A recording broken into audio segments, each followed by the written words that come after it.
Hello all, my name is Krishnayak and welcome to my YouTube channel. So guys, हम लोग machine learning का playlist continue करेंगे। हमारे पिछले वीडियो में हम लोग ने देखा था कि ट्रेनिंग डेटा, टेस्ट डेटा और वैलिडेशन डेटा के बीच में क्या डिफरेंस था। और हम लोग ने क्लियरली देखा था कि ट्रेनिंग डेटा को हम लोग स्विफ्ट मॉडल को ट्रेन करने के लिए यूज़ करेंगे, टेस्ट डेटा मॉडल को प्रेडिक्ट करने के लिए यूज़ करेंगे, बट वैलिडेशन डेटा जो है हम लोग हाइपर पैरामीटर ट्यूनिंग के लिए यूज़ करते हैं। तो वैलिडेशन डेटा जो बनता है वो ट्रेनिंग डेटा का पार्ट ही होता है। और बहुत सारे लोगों ने मैसेज किया था, सर प्लीज़ इसको ना प्रैक्टिकल इम्प्लीमेंटेशन में दिखाइए। तो इस वीडियो में हम लोग देखने वाले हैं क्रॉस वैलिडेशन का कंप्लीट प्रैक्टिकल इम्प्लीमेंटेशन। हम लोग जानेंगे वहाँ पे वैलिडेशन डेटा कहाँ एग्जिस्ट करता है और उसको हम लोग हाइपर पैरामीटर ट्यूनिंग कैसे करते हैं मॉडल का, वो सारा चीज़। ठीक है, तो चलिए मैं क्विकली अपना स्क्रीन शेयर करता हूँ। तो आज के प्रॉब्लम स्टेटमेंट में ऑब्वियसली मैंने डिसीजन ट्री रिग्रेशन का प्रैक्टिकल वीडियो भी नहीं दिखाया था। तो हम लोग मॉडल यूज़ करने वाले हैं डिसीजन ट्री रिग्रेशन, और हम लोग एक प्रॉब्लम स्टेटमेंट सॉल्व करेंगे। वहां पे देखेंगे ट्रेन, टेस्ट और वैलिडेशन डेटा कहाँ पे बनता है। तो स्टार्ट करने के लिए हम लोग बेसिकली दो लाइब्रेरीज यूज करेंगे, वो है पांडास और मैटप्लॉटलिब। तो क्विकली हम लोग इसको इंपोर्ट करते हैं। हम लोग यहाँ पे जो डेटा सेट लेते हैं ये बॉस्टन का हाउस प्राइसिंग डेटा सेट है। तो मैं यहाँ पे लिख दूं Boston house pricing data set. ठीक है, हाउस प्राइसिंग डेटा सेट। और ये डेटा सेट ऑब्वियसली sklearn में अवेलेबल है। तो आपको इंपोर्ट करना पड़ेगा from sklearn.dataset load, import load Boston. और लोड बॉस्टन को अगर हम यहाँ पे सिर्फ लोड बॉस्टन कॉल करें और बॉस्टन अंडरस्कोर डीएफ देखें तो आप यहाँ पे देख सकते हैं कि ये रहा मेरा पूरा डेटा। पहली बात तो यहाँ पे तीन की फीचर्स आता है, एक है डेटा, एक है टारगेट और एक है फीचर नेम। ठीक है, डेटा बेसिकली ये इंडिकेट करता है कि आपका बेसिकली इंडिपेंडेंट फीचर्स क्या होना चाहिए, वो डेटा के अंदर रहता है। टारगेट आपका आउटपुट क्या होना चाहिए वो यहाँ रहता है। और उसके अलावा फीचर नेम्स, आपका जो फीचर का नाम है वो स्पेसिफिकली यहाँ दिखाया हुआ है। और ये फीचर नेम का अगर आपको इन्फॉर्मेशन चाहिए तो एक और डिस्क्रिप्शन फील्ड है और वहाँ पे आपको क्लियरली दिख जाएगा। देखिए यहाँ पे दिखता है नंबर ऑफ इंस्टेंसेस कितना है, ZN क्या डिनोट करता है, प्रोपोर्शनल और residential land zone for lots over 25,000 square feet. ये बहुत सारे फीचर्स हैं जो बेसिकली इंडिपेंडेंट फीचर्स है और इनपुट फीचर्स हैं, और इससे आपका आउटपुट फीचर का वैल्यू डिटरमाइन होता है। ठीक है, तो आप क्विकली हम लोग ये डेटा को लेके ना क्विकली एक डेटा फ्रेम बनाएंगे। अभी फिलहाल के लिए डेटा फ्रेम बनाने के लिए हमको कुछ नहीं करना है, हम लोग को बेसिकली यूज करना है pd.data जो पांडास में एक फंक्शन है जो डेटा फ्रेम क्रिएट करता है। और इसमें फर्स्ट फीचर हम लोग लेंगे अपना बॉस्टन अंडरस्कोर df.data। ये हमारा पूरा का पूरा इनपुट फीचर्स हैं। उसके बाद कॉलम्स क्या होना चाहिए, कॉलम्स आपका यहाँ पर देख सकते हैं कि जो भी फीचर नेम्स हैं बॉस्टन अंडरस्कोर df.feature names, ये आपका पूरा का पूरा कॉलम नेम हो गया।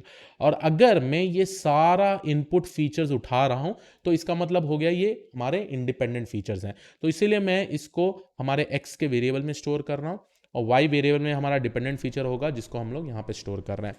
तो क्विकली मैं एग्जीक्यूट कर देता हूँ और अगर आपको अब x देखना है, x कैसा दिखता है, तो यहाँ पे मैं लिख देता हूँ x.head। ठीक है, तो ये मेरा हो गया कंप्लीट डेटा सेट्स, यहाँ पे आप देख सकते हैं। और y में हमारा टारगेट आउटपुट रहेगा। तो हम लोग क्या करने वाला है, ये इनपुट फीचर्स को लेके हम लोग प्रेडिक्शन करेंगे कि हाउस प्राइस का प्रेडिक्शन कैसा दिखता है। ठीक है, तो ये रहा बहुत ही सिंपल, हम लोग ने डेटा सेट अपना तैयार कर लिया है। हम लोगों को इंडिपेंडेंट फीचर्स और डिपेंडेंट फीचर्स हमको पता है। तो ये सेकंड जो है हमारा, ये डिपेंडेंट फीचर है जो हमारा आउटपुट फीचर हो गया। ठीक है, तो ये स्पेसिफिकली प्राइस होता है। तो चलिए अब नेक्स्ट स्टेप करते हैं। अब ये रहा सबसे इंपॉर्टेंट स्टेप। यहां पे कभी भी आपको कोई डेटा सेट मिलता है, ठीक है, आपको first thing before pre processing भी ट्रेन टेस्ट स्प्लिट कर देना चाहिए। ठीक है, ट्रेन टेस्ट स्प्लिट। अब मैं यहाँ ट्रेन टेस्ट स्प्लिट इसलिए बोल कर रहा हूं क्योंकि जो भी ट्रेनिंग डेटा होगा, राइट, मेरे मॉडल को टेस्टिंग करने, मेरे मॉडल को ट्रेन करने के लिए और हाइपर पैरामीटर ट्यूनिंग करने के लिए मैं ये यूज करूंगा। टेस्ट डेटा मैं कहीं भी नहीं यूज करूंगा। टेस्ट डेटा मेरे को सिर्फ ये देखना है कि मॉडल कैसा प्रेडिक्शन कर रहा है, वो लास्ट में हम लोग यूज करेंगे।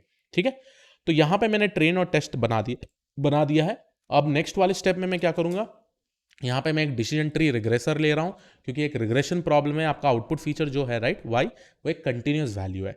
ठीक है, तो यहाँ पे मैं स्पेसिफिकली इसको डिसीजन ट्री रिग्रेसर ले रहा हूँ। यहाँ पे मैं कुछ पैरामीटर्स नहीं इनिशियलाइज कर रहा हूँ, डिफॉल्ट पैरामीटर्स जो भी रहता है मैं उसको इनिशियलाइज करने वाला हूँ और उसको ही यूज करने वाला हूँ।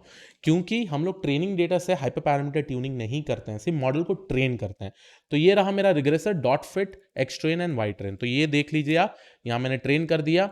अब यहाँ मैंने यही मॉडल लेके मैंने प्रेडिक्ट कर दिया एक्स टेस्ट डेटा को। ठीक है, और मेरे को मॉडल वैलिडेट करने के लिए कि कैसा प्रेडिक्शन आया है, मैं बेसिकली मैट्रिक्स यूज़ कर सकता हूँ, R2 स्कोर और डिफरेंट डिफरेंट स्कोर पैरामीटर्स होते हैं, मैं यहाँ पे कर सकता हूँ। तो यहाँ देखिए मेरा स्कोर है 0.72, इसका मतलब हमारा ऑब्वियसली 1 के पास ही आना चाहिए। बट ऑब्वियसली अगर आपका डेटा नॉन लीनियर है और बहुत डिफिकल्ट तरीके से आप उसको रिग्रेशन नहीं पता कर पाइएगा, राइट, तो हम लोग नॉन लीनियर फंक्शन यूज़ करते हैं। डिसीजन ट्री एक एग्जाम्पल हो गया। अब इतना ठीक था, आपने यहाँ पर देखा ट्रेन देख लिया, टेस्ट देख लिया, बट आप सुन रहे हैं मेरे पिछले वीडियो से वैलिडेशन डेटा कहाँ है, ठीक है। अब हम लोग वैलिडेशन डेटा यूज करेंगे। देखिए अब यहाँ पे मैंने कोई भी पैरामीटर्स नहीं लिया है, राइट। डिसीजन ट्री में बहुत सारे पैरामीटर्स होते हैं कि आपको मैट्रिक्स क्या, क्राइटेरियन क्या यूज करना है, एमएससी होता है, स्प्लिटर क्या होता है, मैक्स डेप्थ क्या होता है, मिन सैंपल स्प्लिट क्या होता है। अब ये सब चीज करने के लिए हमको ऑब्वियसली हाइपर पैरामीटर ट्यून करना पड़ेगा। कौन सा पैरामीटर सही वाला चूज होगा, हम लोग को वो वाला इनिशियलाइज करना पड़ेगा, और उसको करने के लिए ही हम लोग हाइपर पैरामीटर ट्यूनिंग के लिए ही वैलिडेशन डेटा सेपरेटली यूज करते हैं। बट फिर भी आप सोच रहे होंगे कहां से वैलिडेशन डेटा आ रहा होगा। तो पहली बात तो हम अपना पूरे पैरामीटर्स इनिशियलाइज कर लेते हैं। तो ये रहा मेरे पूरे पैरामीटर्स जो मैं इनिशियलाइज यूज करने वाला हूँ हाइपर पैरामीटर ट्यूनिंग के लिए। मैं क्राइटेरियन में स्क्वायर्ड एरर ले सकता हूँ, एमएससी ले सकता हूँ, एब्सोल्यूट एरर ले सकता हूँ, पॉइजन ले सकता हूँ, स्प्लिटर में मैं बेस्ट और रैंडम लूंगा, मैक्स डेप्थ में मैं ये सारे फीचर्स लूंगा, मैक्स फीचर्स में मैं ये सारे चीज़ लूंगा, राइट। और ये सारे चीज़ लेने के बाद मैं क्या करने वाला हूँ, इनिशियलाइज करने वाला हूँ डिसीजन ट्री रिग्रेसर। अभी भी आप देखिए यहाँ पे कोई भी डिफॉल्ट वैल्यूज मैंने यहाँ पे इनिशियलाइज किया है, बट ये सारे पैरामीटर्स के साथ हम लोग बेसिकली हाइपर पैरामीटर ट्यूनिंग करेंगे। अब ये करने के लिए ऑब्वियसली हमको मल्टीपल एक्सपेरिमेंट्स करना पड़ता है, अलग अलग ट्रेन और टेस्ट, अलग अलग ट्रेन और वैलिडेशन डेटा चाहिए। अब हम लोग क्या करेंगे, जो ट्रेन डेटा को हम लोग सेपरेटली स्प्लिट किए थे ना, उसके अंदर वैलिडेशन डेटा बनाएंगे। तो वो करने के लिए हम लोग बेसिकली यूज करेंगे ग्रिड सर्च सीवी। अब देखिए ग्रिड सर्च सीवी में क्या होता है कि ये सारे पैरामीटर्स के साथ ना वो डिफरेंट डिफरेंट मॉडल्स बना के टेस्ट करेगा। और हमेशा याद रखिए जब ये सारे पैरामीटर्स के बाद भी खेल रहा है ना, उनको मेक श्योर करना पड़ेगा कि जो ट्रेन डेटा होता है, राइट, उसको भी वो स्प्लिट करे ट्रेन और वैलिडेशन डेटा में, ठीक है, सो दैट मॉडल का हाइपर पैरामीटर ट्यूनिंग हो, ठीक है। तो ये रहा मेरा ग्रिड सर्च सीवी। अब ग्रिड सर्च सीवी में फर्स्ट पैरामीटर जो जाएगा हमारा रिग्रेसर, जो मैंने यहाँ पे बाय डिफॉल्ट दिया है। सेकेंड पैरामीटर काफी इंपॉर्टेंट है, पैरामीटर ग्रिड, ठीक है। तो ये वाला जो पैरामीटर जितने भी मैं यहाँ पे इनिशियलाइज किया हूं, मैं यहाँ भेजने वाला हूं। नेक्स्ट पैरामीटर जो होगा ये क्रॉस वैलिडेशन। देखिए अब जब मैं यहाँ पर स्पेसिफिकली क्रॉस वैलिडेशन यूज करता हूं, मैं आपको एक क्विकली अंडरस्टैंडिंग करवा देता हूं क्रॉस वैलिडेशन का, कि क्रॉस वैलिडेशन में होता क्या है और हम लोग क्यों स्पेसिफिकली करते हैं, ठीक है। और ये काफी इंपॉर्टेंट है क्रॉस वैलिडेशन का टेक्निक, जो मैंने पुराने क्लासेस में भी बताया हुआ था। तो मैं यहाँ एक नया स्क्रीन ले लेता हूँ, लेट्स से कि, और मैं इसको बना देता हूँ फुल स्क्रीन। अब देखिए ये मेरा पूरा का पूरा ट्रेन डेटा, राइट, हम लोग ने ट्रेन डेटा मिला है हमको, और हमारा टेस्ट डेटा है, ठीक है। टेस्ट डेटा तो हम लोग लास्ट में यूज करेंगे मॉडल को प्रेडिक्ट करने में। अब ये ट्रेन डेटा को ना मैं स्प्लिट करूंगा ट्रेन डेटा और वैलिडेशन डेटा, क्योंकि देखिए हम लोग क्रॉस वैलिडेशन यूज करने वाले हैं। जहां मैं लिखा हूं CV इज इक्वल टू 5, इसका मतलब I am going to perform 5 experiments, 5 different experiments मैं परफॉर्म करने वाला हूं, ठीक है, बहुत ही क्लियरली तरीके से। फर्स्ट एक्सपेरिमेंट ये मेरा होगा, लेट्स से कि मेरे पास डेटा सेट है 1000, पूरा पूरा ट्रेनिंग डेटा अगर मैं बोलूं मेरे पास 1000 है। अगर मेरे को क्रॉस वैलिडेशन 5 परफॉर्म करना है तो मैं इसको डिवाइड करूंगा 5, और ये डिटरमाइन करेगा कि मेरा वैलिडेशन डेटा का साइज क्या होना चाहिए। तो ये 200 हो गया मेरा वैलिडेशन डेटा का साइज, ठीक है। तो CV इज इक्वल टू 1 वाले एक्सपेरिमेंट में फर्स्ट 200 रिकॉर्ड्स ये आपका वैलिडेशन हो गया, वैलिडेशन डेटा, और रिमेनिंग जो बाकी होता है इसको हम लोग ट्रेनिंग डेटा बोलेंगे, ठीक है। तो ये मेरा स्पेसिफिकली ट्रेन डेटा हो गया।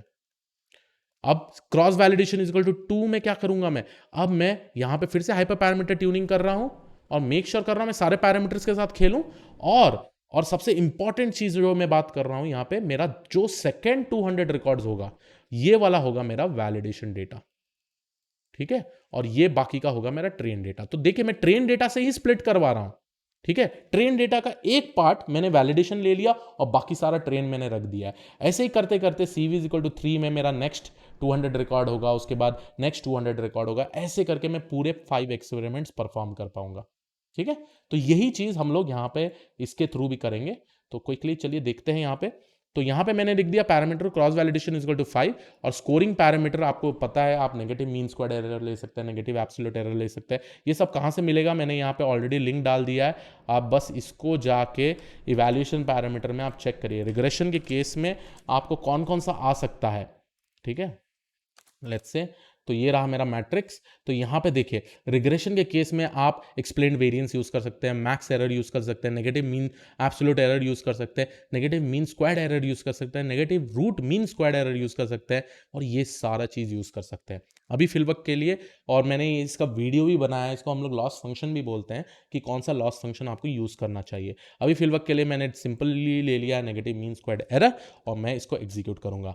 और ये एग्जीक्यूट करने के बाद क्या करेगा, ये जब मैं फिट करूंगा एक्स ट्रेन वाई ट्रेन को, तो एक्स ट्रेन में से ही वो वैलिडेशन डेटा सेपरेटली बनाएगा और सारे एक्सपेरिमेंट्स परफॉर्म करेगा।